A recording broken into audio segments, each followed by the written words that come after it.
नमस्कार, आदाब, सत श्री अकाल। मैं हूं गिरिराज शर्मा और आप देख रहे हैं सरल टॉक। सभी से एक अपील है कि सरल टॉक की आवाज को सब्सक्राइब कीजिए, उसे सोशल मीडिया के हर प्लेटफॉर्म पर शेयर कीजिए। कल मध्य प्रदेश के जो पुलिस अभ्यर्थी बने उनके अंदर एक हलचल होने लगी थी और वो हलचल थी इस बात को लेकर के कि मध्य प्रदेश की पुलिस आरक्षक भर्ती परीक्षा कैंसिल हो गई है या फिर नहीं हो गई है, क्योंकि पीईबी की वेबसाइट पर यह सूचना दी गई थी, ये जानकारी दी गई थी कि आवेदन पत्र भरने की प्रक्रिया आगामी तिथि तक स्थगित की जाती है। और इसको लेकर के तरह तरह के सवाल मन में उमड़ रहे थे और उन सवालों का मन में उमड़ना जायज था, क्योंकि भर्ती परीक्षा कई दिनों के बाद आई थी और जैसे ही आवेदन पत्र भरने की बात की गई, ऐसे में कैंसिल हो जाना ये अपने आप में एक सवाल तो खड़ा करता ही था। लेकिन जैसे ही इसकी सूचना उच्च अधिकारियों और मंत्रियों तक पहुंची तो उनके ट्वीट आना शुरू हो गए। सबसे पहले जनसंपर्क मध्य प्रदेश के ट्वीट की बात की जाए, वो कह रहे हैं कि पीएचक्यू एडिटोरियल के द्वारा ये जानकारी दी गई है कि आवेदन जो ऑनलाइन फॉर्म भरा जा रहा था उसमें ईडब्ल्यूएस और 10वीं और 12वीं के जो प्रमाण पत्र थे उनको अपलोड करने की सुविधा नहीं दी गई और ये जानकारी पीईबी के यानी कि प्रोफेशनल एग्जामिनेशन बोर्ड के संज्ञान में लाई गई। और जैसे ये संज्ञान में आई तो इसको लेकर के जो है वो स्थगन आगे बढ़ा दिया गया। उनका कहना था कि भर्ती परीक्षा कैंसिल नहीं हुई है, आवेदन पत्र भरने की प्रक्रिया कैंसिल हुई है। आप लोग भी पता नहीं क्या क्या सोच लेते हैं। सरकार ऐसा नहीं है कि इतनी खराब है, सरकार बच्चों के लिए सोचती है। परीक्षा अभी भी कैंसिल नहीं हुई है, आवेदन पत्र भरने की प्रक्रिया जो थी उसको स्थगित किया गया है। उसके बाद ट्वीट था गृह मंत्री मध्य प्रदेश के जो है नरोत्तम मिश्रा जी, उन्होंने भी कहा, ट्वीट के माध्यम से बाकायदा जानकारी दी उन्होंने।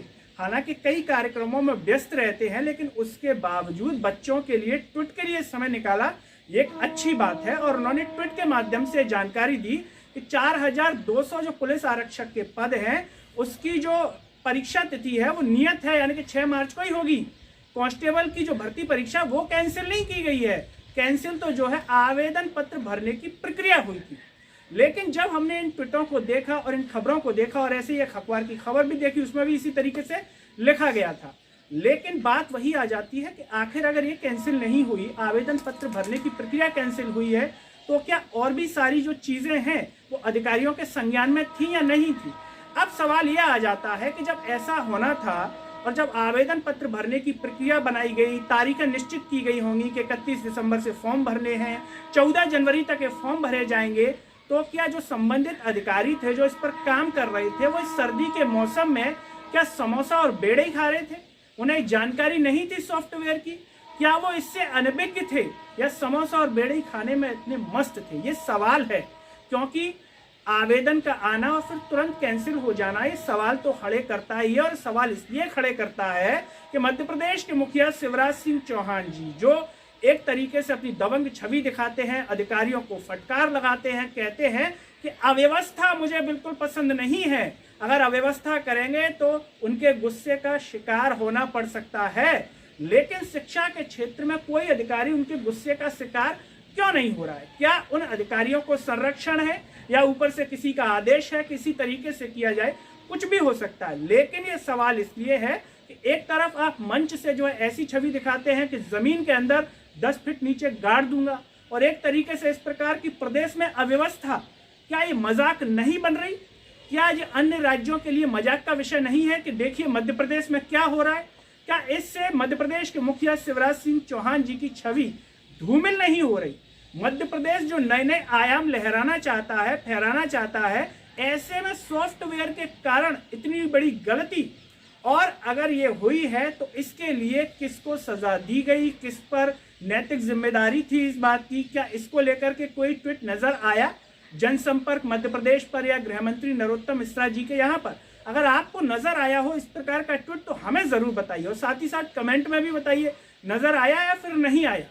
अब यह सवाल है कि जो भी संबंधित अधिकारी हैं, इस सॉफ्टवेयर की बात मैं सिर्फ एमपी पुलिस के लिए नहीं कर रहा हूं, इस सॉफ्टवेयर की बात जो चयनित शिक्षक थे जब भोपाल गए थे वहां भी हो रही थी कि अपलोड जो है सिस्टम को अपडेट कीजिए, जो सॉफ्टवेयर है उसको अपडेट कीजिए।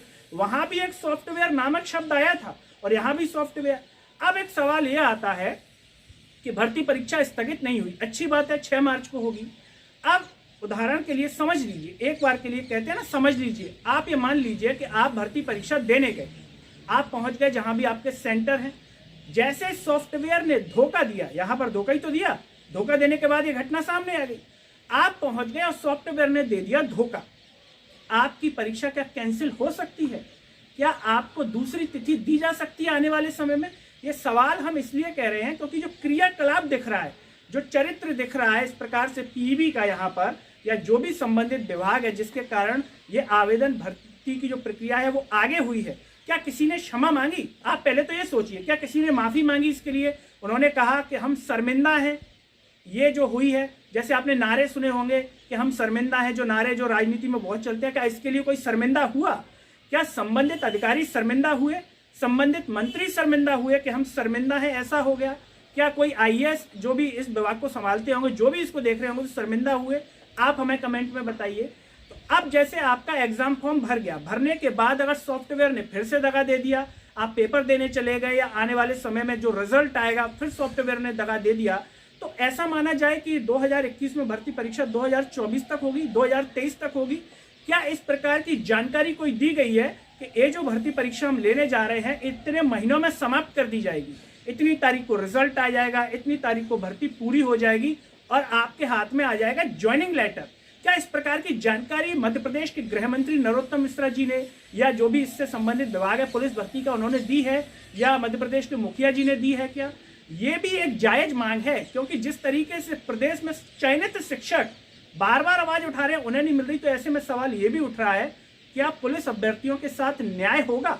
क्या उनकी भर्ती परीक्षा समय पर होगी? क्या सॉफ्टवेयर धोखा देगा और जो पहुंच गए अपने गंतव्य तक, एग्जाम देने पहुंच गए और सॉफ्टवेयर ने दे दिया धोखा, तो उनकी ट्रेनों का किराया कौन देगा? उनके रुकने का किराया कौन देगा? क्या ये पीईबी ने कहा है या संबंधित विभाग ने कहा है? आप हमें कमेंट में बताइए। और ये सवाल हम ऐसे ही नहीं पूछ रहे, ये सवाल हम इसलिए भी पूछ रहे हैं कि जेल प्रहरी भर्ती परीक्षा में ऐसा हो चुका है, विद्यार्थियों ने अपने रिजर्वेशन करवा लिए थे और सरकार ने तो कह दिया कि कैंसिल हो गई, या पीईबी ने कह दिया कैंसिल हो गई, लेकिन उनका किराया कहाँ गया? तो ऐसे में अगर ये चीज होती है, और इसलिए इसको संज्ञान में लेना आवश्यक है कि जब यहां पर धोखा दे दिया तो आने वाले समय में सॉफ्टवेयर धोखा देगा या नहीं देगा, इस बात की गारंटी कौन लेता है? इस बात की नैतिक जिम्मेदारी किसकी होगी? क्या इस पर किसी अधिकारी ने, किसी मंत्री ने कुछ कहा? नहीं कहा। तो क्या उनको नहीं कहना चाहिए? सवाल उठता है। और पुलिस भर्ती परीक्षा नियत समय पर होगी, ये तो समय ही बताएगा कि जो निश्चित समय है 6 मार्च का, वहां पर हो पाएगी नहीं हो पाएगी, समय पर रिजल्ट आएगा नहीं आएगा, जो पीछे की घटना है उससे आप अंदाजा लगा सकते हैं। तो मेरे साथ फिलहाल इतना ही, लेकिन चलते चलते सरकार से हम यही कहेंगे कि जो परीक्षा है वो समय पर हो, रिजल्ट भी समय पर हो। ऐसा ना हो कि रिजल्ट में लग जाए 8 महीने और भर्ती परीक्षा और ज्वाइनिंग लेटर देने में चयनित शिक्षकों की तरह 2-2 या 3-3 साल लग जाएं, पता पड़े जो है 2024 और 2025 आया तब इनकी ज्वाइनिंग हो। और चलते चलते सभी से एक ही अपील है कि सरल टॉक की इस आवाज़ को सब्सक्राइब कीजिए। वैसे सोशल मीडिया के हर प्लेटफॉर्म, आपका व्हाट्सएप ग्रुप, आपका स्टेटस, फेसबुक, ट्विटर, इंस्टाग्राम और टेलीग्राम ग्रुप्स पर इतना शेयर कीजिए कि आपकी आवाज़ सरकार के साथ साथ जन जन तक पहुंचे। मेरे साथ इस वीडियो में फिलहाल इतना ही। अगले वीडियो में आपसे फिर होगी मुलाकात, तब तक के लिए मुझे दीजिए इजाज़त। नमस्कार।